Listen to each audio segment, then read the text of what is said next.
বিশ্বনবীর সময়ে 12:30 12:15 দিকে যে আজান ছিল এটা ছিল না।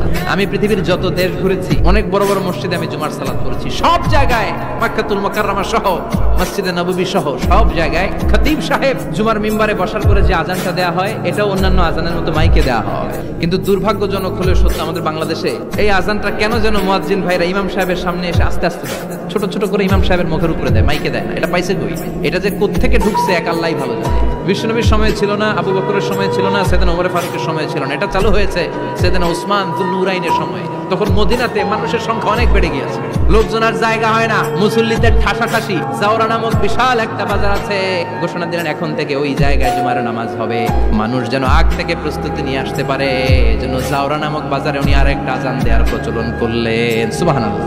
সেখান থেকে আজ অবধি আমরা এই অতিরিক্ত আজানটা দিয়ে থাকি। এটা নবীর সুন্নাত না, এটা সাহাবীর সুন্নাত। বিশ্বনবীর সুন্নাহ মেনে নেওয়া যেমনি আবশ্যক, 4 খলিফার থেকে পাওয়া সুন্নাতগুলো মেনে নেওয়া আবশ্যক।